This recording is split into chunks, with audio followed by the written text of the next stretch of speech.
So what's the aim of the workshop for today? We want to provide you some practical information about the different types of sessions, what you can expect from us, what you can expect from the organizers, to expect from the venue, the location. And I think one of the most important things today is that we want to take a little bit of time to talk together about making your presentations and your workshops as accessible as possible. I think that's one of the most important things.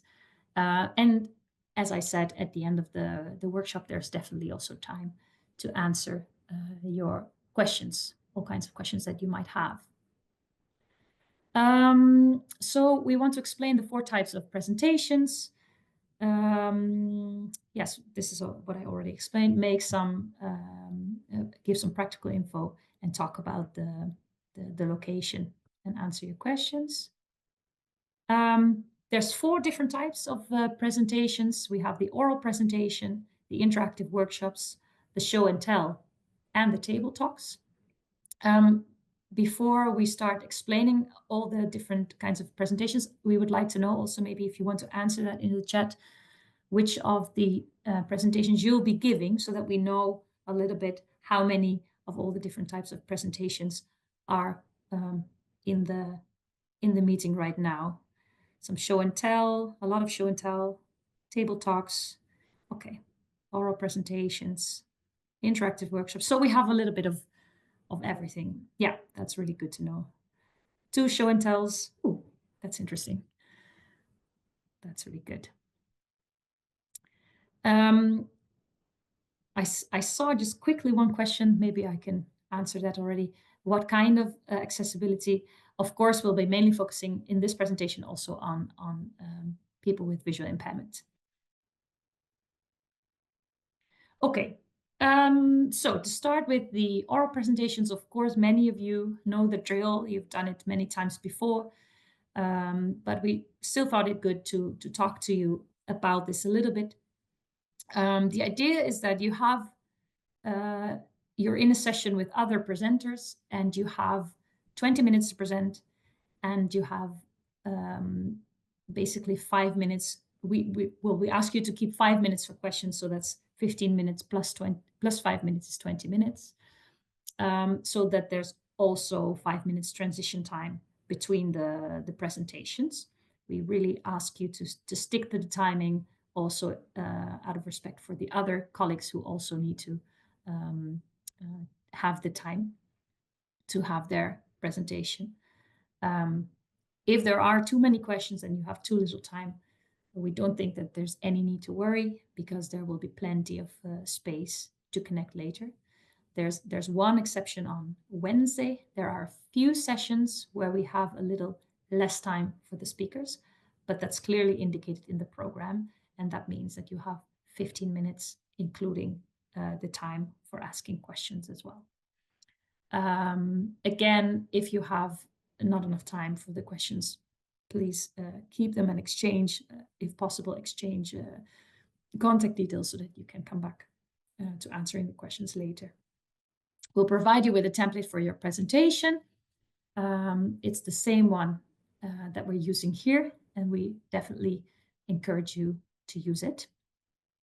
But of course, it's up to you. Then we have the interactive workshops. Workshops last 45 minutes, and we definitely ask you to organize it in such a way that you really keep an active engagement with your participants.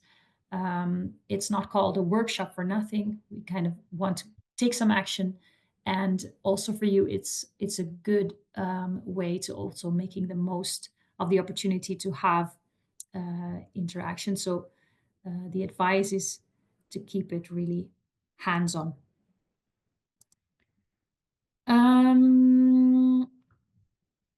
So the next one is the show and tell. At many scientific conferences, of course, it's very common to have poster presentations. It's a common practice. And while posters are really a good way to summarize research, they are rarely accessible to people with visual impairments. And so we definitely wanted to take a different approach during the Tactile Reading Conference. And that's why we have come up with the show and tell opportunity. Absolutely, it's an experience that shows that the value of a poster presentation, it lies often in the one-on-one conversation, right, that you have accompanying with your poster presentation. So we said let's take out the most important part, and that's making the connection, but trying to find a way to make this connection by asking you to bring something tangible. The show and tell, it gives you 3 hours to show your product, what you've brought. And instead of a poster, you have the opportunity to bring an object that symbolizes your research results, and something that you want to present or that was part of the methodology. And the same as with poster presentations, you can explain your objects in an appropriate small setting and link them to your results and have the opportunity to chat with people, to exchange contact details, to learn more. There is an opportunity. There's a small table that you have. Those are high tables that you can stand next to, 80 centimeters by 80 centimeters. You have the opportunity to decorate your table, hang something behind you on the wall. There would be screens behind you where you can put up something. But what's very important is that we definitely want to say that due to the accessibility, and we want to really be careful with that, it's not allowed to place anything on the floor in front of the table or next to your table. So please make sure that everything that you bring will also fit on the table. A small tip is that you prepare a short pitch that you can actually also attract people to come talk to you and to touch your product and to share about your product. Liana wants to add something to that. Yeah, go ahead. Yeah, there will be no LCD screen. So you were talking about the screen, but it's Oh just no, the yeah, I was wall. thinking like a Yeah, wall, something that you can pin something on. Yeah, no, Yeah. no digital screen. no No, digital screen. perfect. Yeah, clear. Thank you for clarifying that. Let's see. So the next are the table talks. What we thought also very interesting, because during the conference we bring together a lot of people with a lot of expertise and knowledge, but from all kinds of different fields related to tactile reading. And we thought a great opportunity to bring all these ideas together. And maybe you've been thinking about a certain idea for many years, but it doesn't really take off yet, or you didn't have the opportunity to share the idea with the right people. Maybe you want to pose a question that you haven't found a good answer to, or talk about a project on tactile reading that has just started and that could use some input. This conference can really give you an opportunity to ask relevant knowledge holders to think along with you. So you can leverage each other's knowledge, make international connections, elevate your tactile solutions to a higher level. A table talk is exactly what it sounds like. It's a good conversation around a round table. And if you want to make fruitful conversations, there's space at least for 8 to 12 people. The duration is 45 minutes. And our suggestion is that you prepare a clear statement or a question. What issue is it that you want to address? What do you want to discuss? What kind of information do you aim to get from your partners at the table? And realize that it's definitely something that's about a conversation. So not necessarily just you showing your product, but also asking for feedback and asking for input. So create a short pitch. Again, same with the show and tell. Just a few minutes to kick off the conversation. Could be interesting to also have a few statements ready that you want the people around the table to respond to. And use the final 10 minutes maybe to make a follow-up plan and share contact details. So what are the next steps that you expect? And definitely would be great also if you can keep the participants of the roundtable updated later in a later stage. Okay. Can I ask a question? Yeah, sure. Just about, because I have a table talk, but I also have some products to show. And I was thinking, is there something I could, is there a display to hang something? With the drawings? no, with the table talks, I don't think so. I'm looking at Liana. The table talks are just the tables. Yeah. So Yeah. So I just put it on the yeah, you table. can put them on the table in the middle. Yeah. Yeah. Definitely. Yeah. Yeah. Yeah. Okay. No problem. Thank you. Okay. Um, okay, so what about the rooms and spaces? We want to show you a little bit about the area, the building. It's a quite interesting venue, the Muziekgebouw. And Liane will show you, what kind of, can you see it?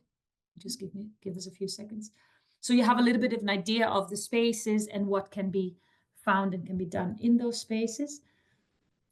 So this is the building, the Muziekgebouw, and I want to show you here. I want to show you where the sessions are, the different sessions. So this is the main entrance. Here this is the entrance. There will be the registration desk in front of the entrance. And then on your left side, there will be a big space. That's the main entry. And there will be the food area and the drinks.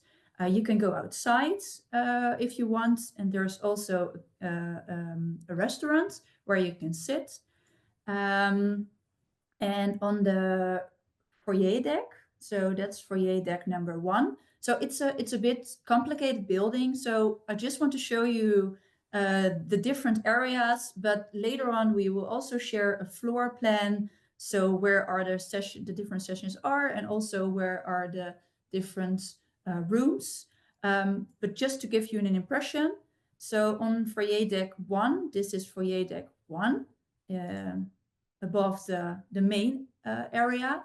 There will be the exhibition space, and then you can go with the stairs to foyer deck 2.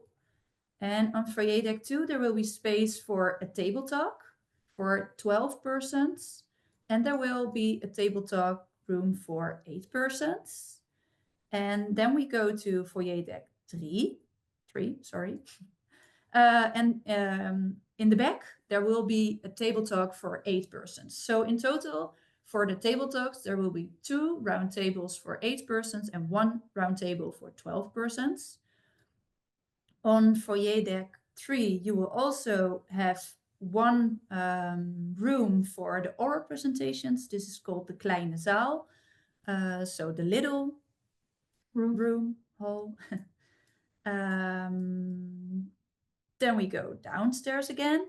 So if we go down, there's also an elevator, of course. You go to the main entrance again. From the main entrance, you will see a big staircase. And on that staircase, you will go to the atrium. And this is the entry from where what is it, tram? Yeah, the public transport is arriving. Exactly.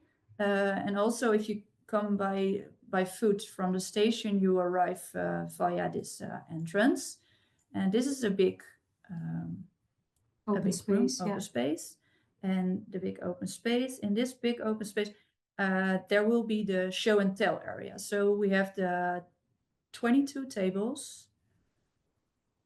Let me see if there is a better. Oh, here. Here you will find the show and tell with the 22 tables. And here's also the atriumzaal. This is also an oral presentation room.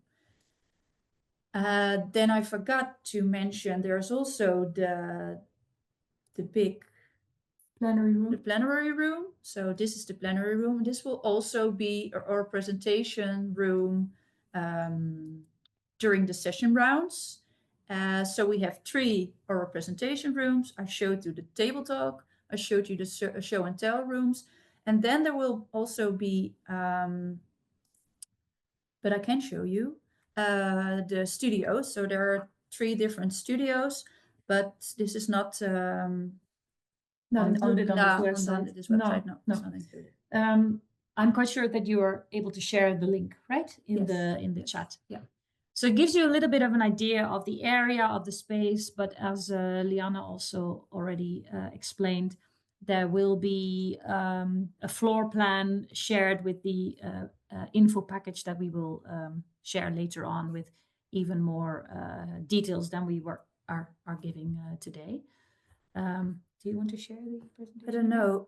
Do you want to know the numbers? Yeah, we can share the numbers, like how many participants are allowed in the rooms. Is that nice to tell? Yeah.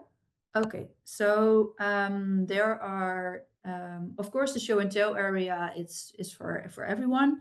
The table talks I already told you, and then we have 3 rooms for the oral presentations. So the little room, the kleine zaal, it's allowed 120 participants. The plenary room, of course, the big room, it's for 700, so you will be okay. And then we have the atriumzaal, and that's for, I think it's 90 or 100 participants. And then we have the studios. The studios are a bit smaller. So we have 3 studios. And for now, I already saw a question. How do I know in which studio I was or my workshop is?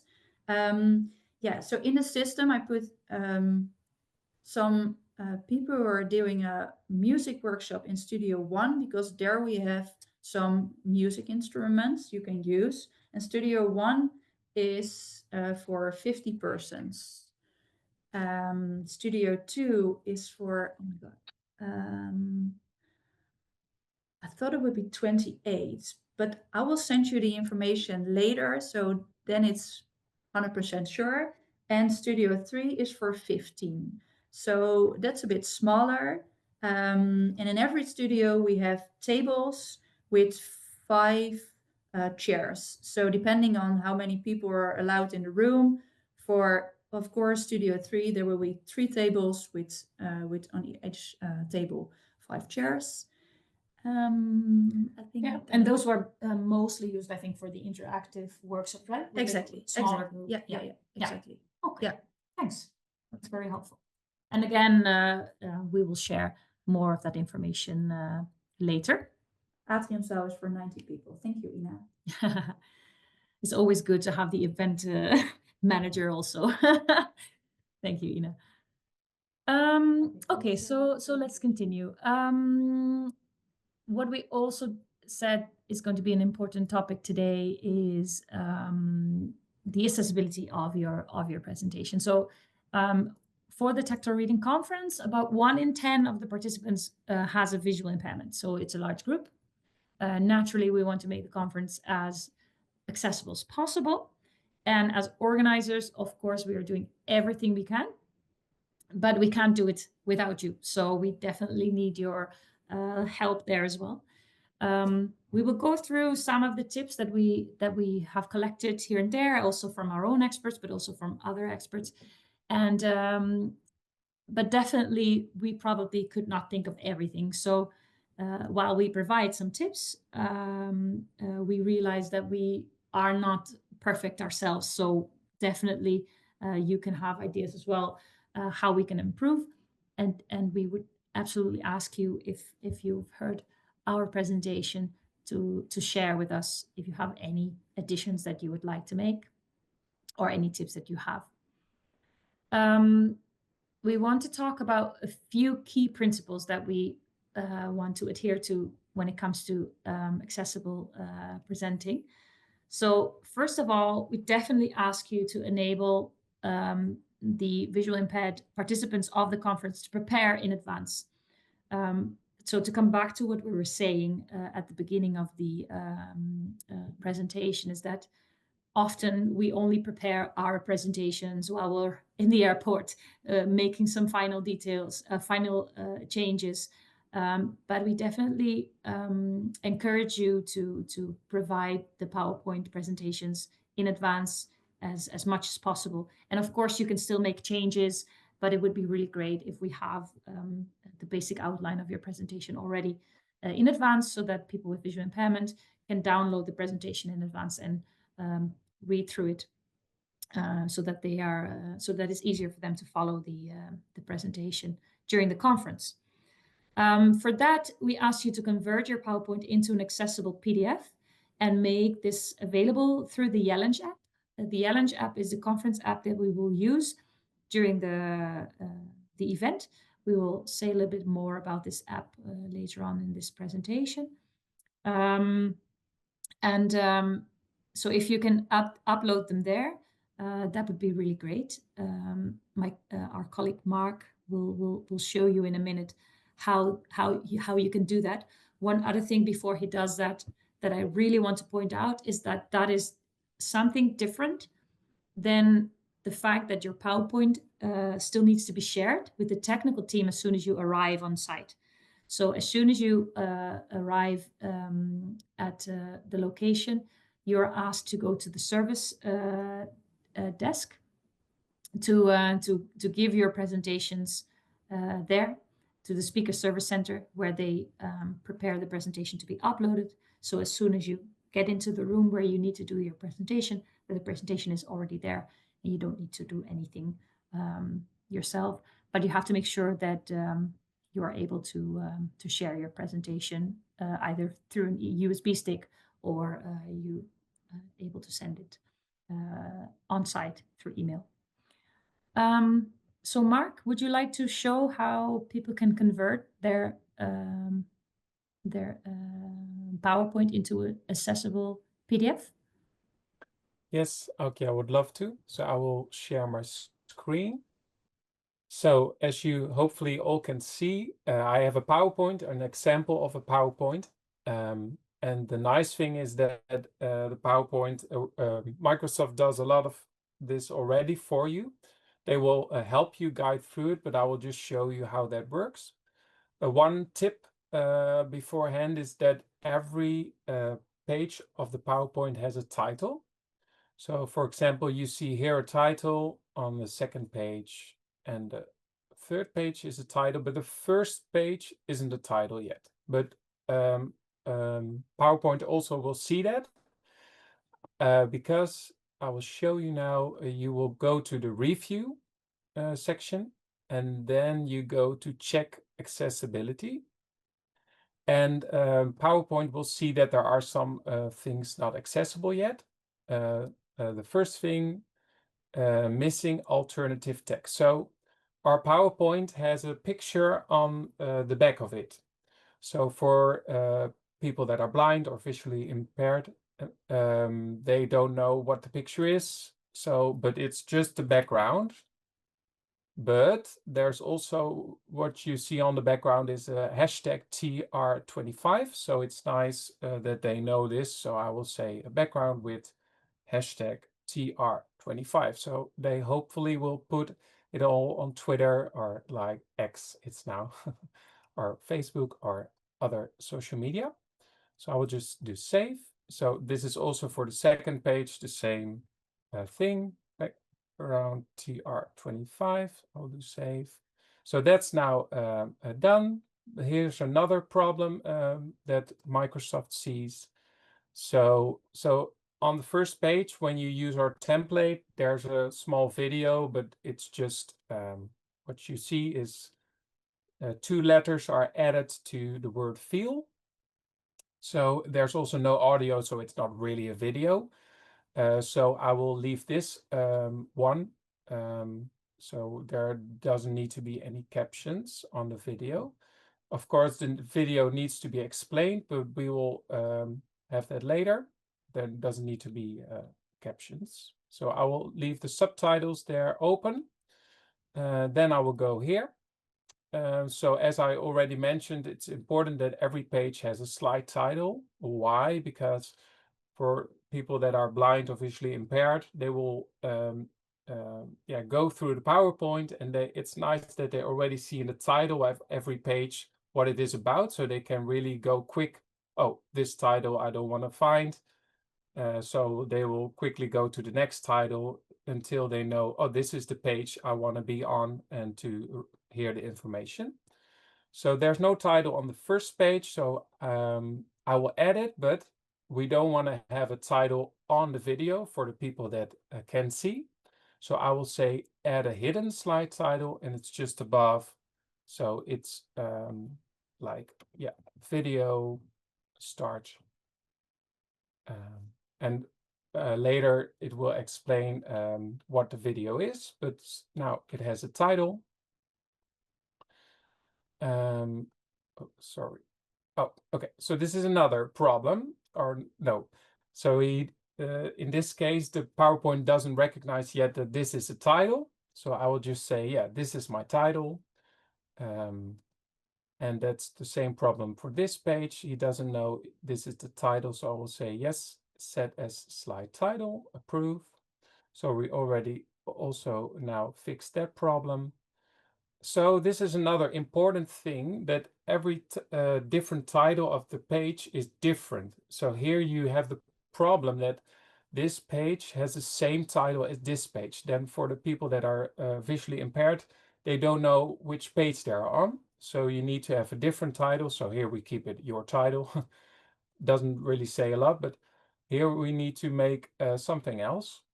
So I will just change the second page with, well, Brian information. So you have a different title, so they know, oh, I'm on a different page, and what is it about? Then another important thing is the reading order. So when they go through the PowerPoint with their audio device, yeah, on every page, it will first, yeah, start with hopefully the title, but we will check now, does it start with the title and then the information under that, and maybe a picture if you add a picture. What would be then the third in the order? So we will check now. So here it actually is going well. No, sorry, it's not. So the title needs to be first. So here you see it first reads, yeah, the words from the video, but you want to have the title first. So we put the title above, and then second is the video. So now that's fine. There's on other pages, we check it. So here we will also check. So the background, yeah, we will leave that away. So we will do the title isn't above yet, so we will put the title above, and then under that the bullet points. And yeah, the thing is that we leave the title away is because when we put the title on the first or the picture, yeah, all the other words go away. So that doesn't really work. So we leave the background picture away. So we go back. Check reading order. Yeah, the third page is the same idea. So we put the title above, the background we leave away, and we put the yeah, information under the title there.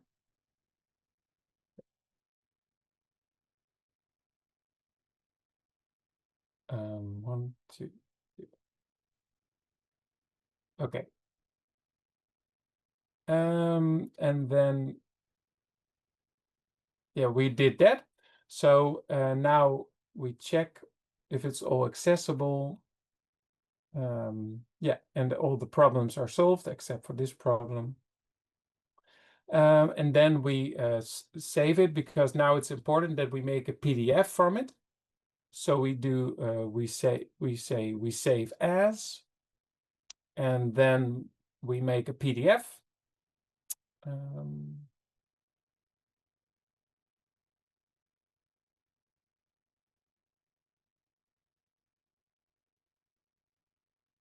Okay, PDF, that always works.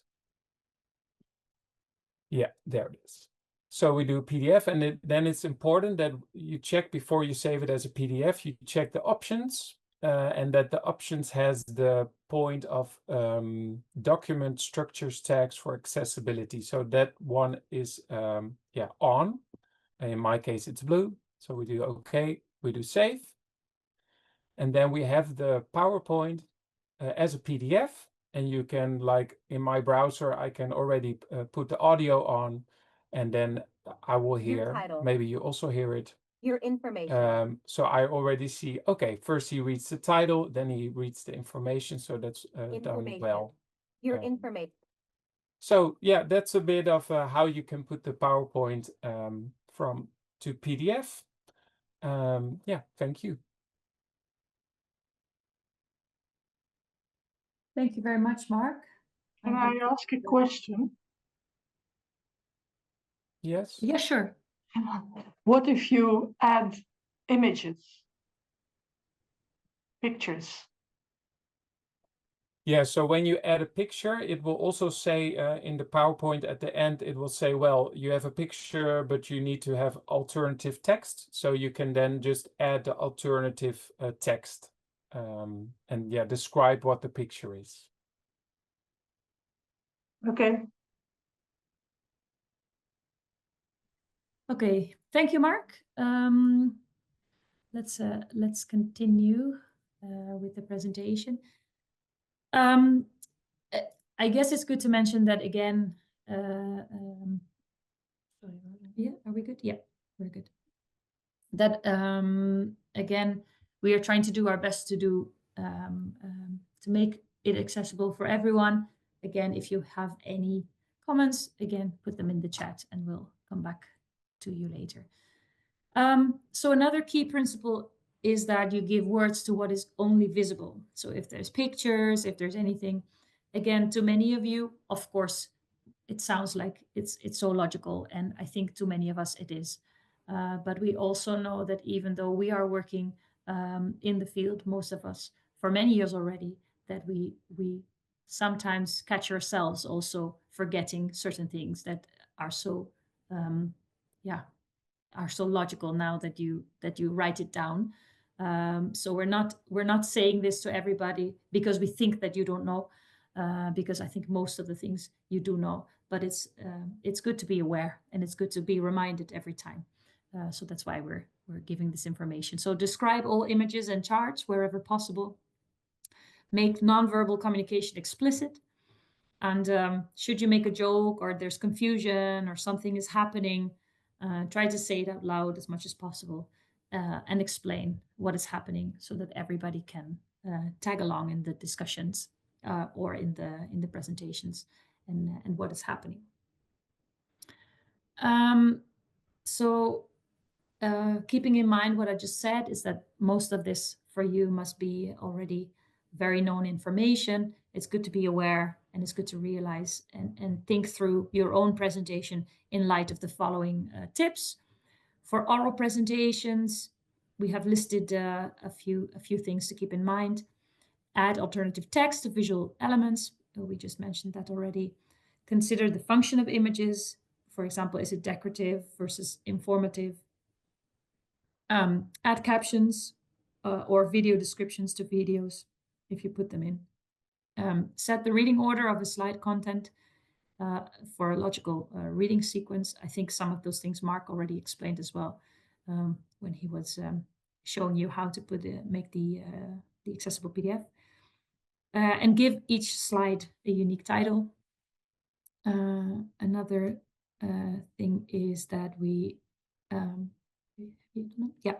that we use a simple table structure, that you use simple table structures, that you ensure there's enough color contrast, that you choose an accessible font, sans serif, and that you use a font size of at least 18 point or larger. Not too much text on your PowerPoint, and provide sufficient white space. And to give you an example of what is not a very good accessible slide, I'll show you the next one. A lot of very unclear pieces of text. The contrast is very bad. The table is not clearly. It's not very clear. The font is really. Yeah, well, I don't think that we need to explain this further. Please keep this in mind, and try to do what we can to make it as clear as possible. It's in Dutch, but it doesn't really matter because you can't read it anyway. This is just an example. Then to continue to the workshops, if you have a small group, if you're speaking in a small group, start with a quick round of introductions so that everybody knows who's in the room and where they're at. Check with participants to understand their needs. See if you have people with visual impairment in your workshop, and see how you can adjust that. Think about this in advance, that you have some alternatives if you want to show some things in your workshop and it's not accessible for people with visual impairment. Try to adjust or have an alternative ready. Ask everyone to say their name before speaking. Again, seems like a very no-brainer, but good to be aware. And keep in mind that tactile exploration whilst listening to different content or to a speaker's presentation at the same time can be a real challenge.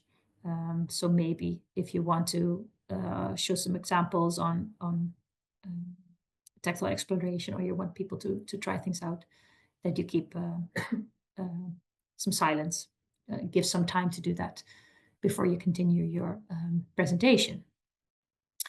With regards to the table talks, again, make sure that everybody around the table is introduced. Ask people to say their name before they speak. Check in with participants to know what they need, and avoid speaking all at once. For the show and tell, of course, it's already in the explanation that you bring output or tactile output, anything that that you can touch. If you want to give some takeaways or anything, make sure that it's also available in accessible format. And introduce yourself and invite people with visual impairment to your stand and guide them if necessary to your table, so that everybody can feel included and can make use of the show and tell as best as they can. So that's for the tips. We are again very happy for you to share your ideas. We are here with a really large group of experts, and I think we should put that to good use. So if you have any tips or any additions to share, feel free to share your ideas in the group, drop them in the chat, or if you want to say something, that's also, you're very welcome. Because I think that we can never have enough good ideas. Okay, I guess Esther, you will also collect them, and we can share them later. If something comes up from the chat, we will definitely put that in the package as well at a later stage. Mm-hmm. Okay, to move on to some practical tips for you to feel ready for the conference. We know there's been a lot of communication already, and we try to keep everything as grouped as possible to not overload you with information. But also we want to make sure that you have the perfect experience so that you can be really prepared when you come to the conference. We ask you to absolutely download the conference app. More information on how to download it will follow. We don't have the information yet, but we're working with the company already in making sure that it can be used in the most efficient way. The app contains information about your ticket. You can make your own personalized program. There will be a map. There will be a lot of information. There is a speaker page where you can connect. And also at one point, if we want to communicate anything during the days, we will also use the Challenge app. So it's an encouragement to absolutely use it. And I think that Liana also can add something to that. Yes, thank you. Yeah, so during the conference, we have the Challenge app. So yeah, Auke already told you, but before the conference, we have the speakers page. Mm-hmm. So the speakers page, it's not in the app. Not in the app. I was confused. Yeah, the speakers page, Liana will put the link to the page in the chat. That is where you can put your information as a speaker, and that can be shared. No, I will put some information over there. I So knew for it. the speakers, so you have all the information Oh, we that's what you sent you mean. by mail on the same page. And yeah, that's a speaker's. That's what you meant. Yeah. Sorry. The other part has okay. already been filled, right? Everybody has already put their Yeah, information. exactly. Yeah, their information. Not everyone, but most of the. Okay. If you speakers. haven't, this is the time to do it. Exactly. Okay. So you check in at the speaker's desk at the entrance. Then you head to the speaker service center when you arrive. Please do this at least latest 1 hour before your presentation starts, so that the technicians have time to make sure that the presentation is up and running. One other point that we want to mention is that you have to bring your PowerPoint presentation on either a USB drive, or you have to be ready to email it when you get there at the Speaker Service Center so that they can use it. And the atrium hall, the main hall and the small hall, they all have sound amplification. There will be an audio recording of the oral presentation. There's no video, but there's audio. One other thing that we would like to mention when it comes to making the best possible experience for everyone is that we have put the oral presentations together per theme as much as possible. So if there's 3 presentations, they all fit together. Ideally, we ask participants not to switch between rooms during the session of the 3 presentations. So if we have the 1 hour session with 3 different speakers, you're asked to stay in the room and not switch between all the rooms, because it can be quite disturbing for distracting for the people who are presenting, but also for example, for the listeners, and especially for people with visual impairment also, because it can be very distracting. So please do not move between sessions, of course, if something really comes up, of course. So we won't hold you hostage, but it's encouraged. So maybe an additional point. So I saw some people saying in the chat that they have like 5 minutes time to switch to another room. Please send an email to speakers at tactilereading.nl, because then there were a lot of presentations and there were a lot of co-speakers and speakers. So that's a mistake from us. So I have to switch you to another room or to another time slot. So please. We'll check what's possible. Exactly. If there's anything to change. And again, like you said, there's so many, we could not prevent maybe these things, but it's good if you point it out. That's why it's also good maybe if you check the map as soon as it comes in, and to see where you are. And for the show and tell, it's not because the show and tell is a lot of time. So it's from 1:45 till I think it's 3:45 3 hours or so. Yeah, 3 hours or so. So if you have a session like a workshop or another presentation during your show and tell, please first ask a colleague to go into the stand to man your show and tell. Exactly. Yeah, exactly. Yeah. And also then if you have to switch between sessions, then if you're 5 minutes late for your show and tell, exactly, that yes, should be doable. Yeah. Okay. So finally, we have a completely I already told this, right? Yeah. Okay. So, and there's a PowerPoint template. We will send it again. We've said it before, and we will definitely encourage you to use it. We have a completely packed program, as Liana also said. It's going to be really, really amazing. I think lots of energy already. We noticed that with everybody contacting us, it's a great experience, and it will be really, really wonderful. We're quite sure.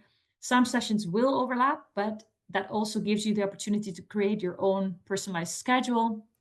Based on your own field, your own interest, you can create your schedule in the Challenge app. We kindly ask you to make your selections in advance via our conference app, so we can make sure that there's a seat reserved for you at the talks that you really do not want to miss. As Liana said, there are some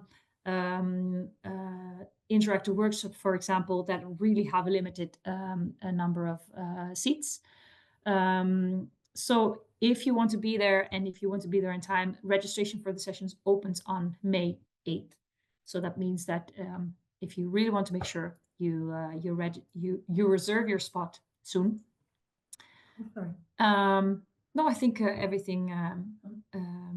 Yeah, for the workshops and the table talks, it's mandatory to reserve a spot. Actually, Yeah. that was one question that I wanted to ask you because I wasn't really sure about that. But that's now we can double check it with you, Lianne. Is that really the case? Yeah, I think so, because the rooms are smaller, and of course the table talk is for 8 persons and 12 persons. So I think it's it's not mandatory, but if you don't do it, you might not be able to be there. exactly. And Yeah. so this information is specifically important for the participants. So also for you as a participant and speaker, of course, but also to the participants, they have to reserve a spot.